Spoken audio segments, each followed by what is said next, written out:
Leo tunafika kwenye kitabu cha 4 na kinaanza na Zaburi kuu iliyoandikwa na Musa, Zaburi nambari 90.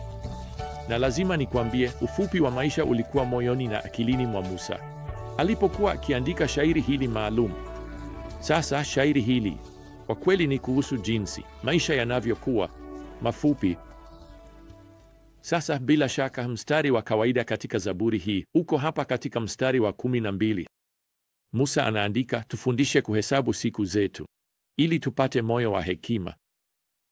Sasa sidhani kama Musa anakuwa na mtazamo hasi hapa, na sidhani kama anatania pia. Ukichukua muda kuhesabu kwa kweli idadi ya siku unazofikiria unaweza kuwa nazo za kuishi, hilo litakuwa na athari kubwa kwenye moyo wako, hukuza hekima. Sasa katika kizazi chetu, wastani wa umri wa kuishi angalau katika nchi yetu ni karibu miaka 77. Kwa hivyo hebu tuchukulie utaishi hadi miaka 77. Sawa, ikiwa utafanya hivyo, una siku ngapi zilizobaki? Sawa, ikiwa unanisikiliza na una umri wa miaka 17, una siku 21,900 zilizobaki. Hiyo ni nambari nyingi sana kufuatilia. Kwa hivyo hebu tufanye kulingana na miezi. Kama una miaka 17, una miezi 720 iliyobaki kuishi ikiwa utaishi hadi miaka 77. Kama una miaka 21, una miezi 672 iliyobaki kuishi. Kama una miaka 35, basi una miezi 504 iliyobaki. Kama una miaka 45, una miezi 384 iliyobaki. Kama una miaka 55, una miezi 264 iliyobaki, na kama una miaka 65, una miezi 144 iliyobaki kuishi. Sasa kama una miaka 75, una miezi 24 iliyobaki kabla ya kufikia wastani wa umri wa miaka 77. Kama unanisikiliza na una miaka 85, basi unaweza tu kukaa hapo na kutabasamu kwa sababu umepita wastani. Hata hivyo, unajua hakika kwamba muda ni mfupi. Unaweza kudhamini labda kile Charles Ryrie, mwandishi wa Ryrie Study Bible, alisema wakati mmoja. Dr. Ryrie alifundisha kozi kadhaa hapa Shepherd Seminary miaka iliyopita alipokuwa na miaka 80. Ilikuwa furaha kumfahamu. Alinihubiria mara kadhaa. Na wakati mmoja alisema kwenye mimbari kwamba alikuwa mzee sana, hata hangeweza kununua ndizi mbichi tena. Ilikuwa hatari kubwa sana. Naam, kuna hisia hapa kama vile Musa anavyoandika Zaburi 90 kwamba anataka tuanze kuhesabu siku. Hata anatupa idadi ya wastani ya kutumia. Anasema hapa katika mstari wa 10, miaka ya maisha yetu ni 70, au kwa sababu ya nguvu 80, lakini muda wao ni tabu na shida. Zinapita haraka na tunapaa mbali. Kwa hiyo mstari wa 12, tufundishe kuhesabu siku zetu ili tuweze kukuza moyo wa hekima. Sasa nataka kukuambia, nilipokuwa na umri wa miaka 40, niliamua kuweka changamoto hii kutoka kwa Musa katika zoezi la kweli la kimwili ambalo ningeweza kuona. Naam, nilinunua chombo cha kioo ambacho ninakiweka ofisini mwangu nyumbani. Nilijaza kwa marumaru ndogo za kijani zikionyesha ni miezi mingapi niliyobaki nayo kuishi ikiwa nitaishi hadi umri wa miaka 77. Kila marumaru iliwakilisha mwezi mmoja. Na hadi leo kila mwezi nachukua moja ya marumaru hizo na kuitupa ili kuashiria kupita kwa mwezi mmoja zaidi wa maisha yangu. Na nataka kukuambia, nilipokuwa na miaka 40 ilionekana kama muda mrefu hadi kufikia miaka 77. Kulikuwa na marumaru nyingi. Nilizihesabu hivi karibuni ili kuhakikisha nilikuwa na idadi sahihi pale, na nilikosa marumaru 12 ambazo zilionyesha mwaka mzima wa maisha yangu. Kwa hiyo nilizihesabu tena, bado nilikosa 12. Labda mimi siwezi kuhesabu au kuna mtu anaiba marumaru zangu.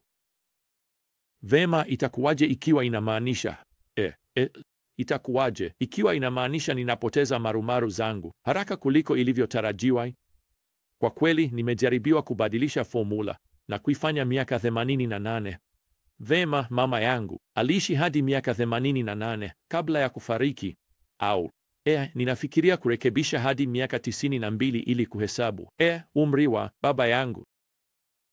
Vema, mimi nimeamua kuiacha miaka 77, na ikiwa nitatoa marumaru ya mwisho kutoka kwenye chombo hicho katika chumba changu cha kusomea na kuendelea kuishi, nadhani nitaanza kuweka jelly beans kila mwezi kuwakilisha muda wa ziada ambao Bwana amenipa kufurahia.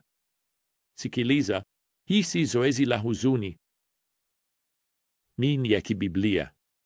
Kutafakari ufupi wa maisha yako kulingana na neno la Mungu kwa kweli kunatoa mtazamo juu ya maisha ambao unakusaidia kukuza moyo wa hekima. Kwa maneno mengine, wakati unatambua jinsi maisha yalivyo mafupi, utataka kufanya maamuzi ya busara, kwa sababu una maisha moja tu. Ninapendekeza labda upate chombo chako mwenyewe na ufanye jambo hilo hilo. Na lazima nikuambie, unapokuwa na moyo wa hekima, unataka tu kile Musa alichotaka kutoka kwa maisha. Anaielezea hapa kwetu katika mstari wa 17 mwishoni mwa Zaburi hii: neema ya Bwana Mungu wetu iwe juu yetu, na uimarisha kazi ya mikono yetu. Anasema hivyo kwa sababu anajua kwamba jambo la muhimu maishani ni kwamba Mungu akupatie kitu cha kufanya, kitu unachoweza kutumia kumletea utukufu, na hicho ndicho unachotaka kufanya. Sasa Zaburi inayofuata inaanza na wazo hili akilini. Wakati huu ni mshairi asiyejulikana ambaye anaandika hapa katika Zaburi 91 katika mstari wa 1: aketie mahali pa siri pa aliye juu atakaa katika uvuli wa Mwenyezi.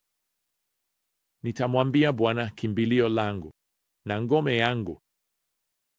Sasa hapa hasemi kuhusu, kuweka udhibiti wa meli na kukaa nyuma katika kivuli cha ulinzi wa Mungu. Mungu hatutolei kimbilio ili tuweze kujikunyata kwenye kiti rahisi na kuchukua remote ya na viazi chipsi tunavyovipenda. Hapana, Mungu anasema kupitia mshairi huyu asiyejulikana kwamba kumtafuta yeye kama kimbilio lako si kuhusu kupita tu katika maisha. Ni kuhusu kuwa na kile unachohitaji hasa, kufanya huduma katika maisha yako mahali fulani duniani. Na huduma hiyo, kazi hiyo, jukumu hilo, huduma hiyo inatokea katika uwepo na kulingana na nguvu za Mungu. Na hapo ndipo mahali pazuri pakuwa. Na kwa hayo tunafika kwenye Zaburi 92, na tena mshairi asiyejulikana hapa anatuelekeza kuimba hapa katika mstari wa 1: ni vyema kumshukuru Bwana. Chini katika mstari wa 4: kwa maana wewe, Bwana, umenifurahisha kwa kazi yako, katika kazi za mikono yako naimba kwa furaha. Kwa maneno mengine, tuimbe kwa furaha kwa sababu ya kazi za mikono ya Mungu. Fikiria kazi za mikono ya Mungu. Nikuambie, mikono ya Mungu sasa ina mashimo ya misumari. Ni ukumbusho wa milele wa mateso yake kwa ajili ya ukombozi wetu. Kwa kweli, tutagundua kwamba mtu pekee mbinguni mwenye makovu atakuwa mwana wa Mungu. Alitukomboa. Aliondoa kila kovu kutoka miili yetu na mioyo yetu, na kila wakati tunapomtazama tutaona mikono hiyo yenye mashimo ya misumari. Unajua, ninavyozeeka na zile marumaru, zinapungua na kupungua kwenye chombo hicho ambacho bado ninacho kwenye rafu yangu katika chumba changu cha kusomea nyumbani. Je, Mungu bado anavutiwa na maisha yangu, huduma yangu, ibada yangu? Lo, kabisa.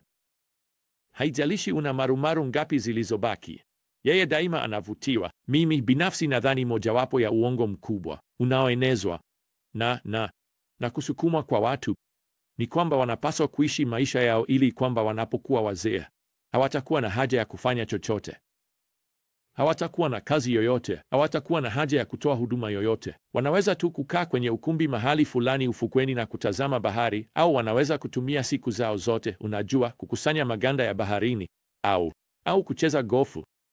Je, huo ni aina gani ya sura ya mwisho? Je, kweli unataka kutumia marudio yako ya mwisho kwa njia hiyo? Unataka kujitenga na watu? Unataka kuondolewa kwenye huduma kanisa? Utajifungia mwenyewe katika ulimwengu wako mdogo na kiti chako cha kuzunguka kwenye ukumbi? Naam, mwandishi wa Zaburi anasema hapa katika Zaburi hii, katika mstari wa 12, wenye haki hustawi kama mtende, wamepandwa katika nyumba ya Bwana, wanastawi katika nyua za Mungu wetu.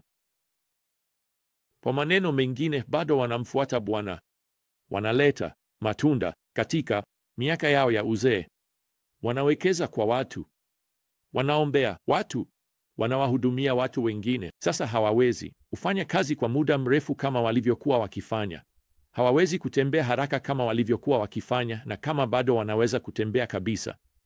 Lakini Bwana anasema juu yao hapa katika mstari wa 14, bado wanazaa matunda katika uzee, wamejaa utomvu na majani mabichi. Yaani bado wana nguvu za kutangaza kwamba Bwana ni mnyofu, yeye ni mwamba wangu. Jamani, huo ndio ushuhuda ninaotaka kuwa nao ninapozeeka. Huo ndio maisha ya haki. Hivyo ndivyo unavyotaka kutumia maisha yako hadi jiwe la mwisho. Hebu nikuulize swali. Una mawe mangapi yaliyobaki? Au unafikiri una mangapi yaliyobaki? Kama ungeishi hadi umri wa miaka 77, ni mangapi yangekuwa kwenye chombo hicho? Kweli, kwa kuwa huwezi kujua kwa uhakika, nataka kukutia moyo kuhakikisha unatumia kila jiwe, kila mwezi, kila siku, ufuata, uheshimu, uhudumia na kuwakilisha kwa furaha yule ambaye ni kimbilio lako, mwamba wako na wokovu wako. Hadi wakati mwingine, wapendwa, neema ya Bwana Yesu Kristo na upendo wa Mungu na ushirika wa Roho Mtakatifu uwe nanyi nyote. Amina.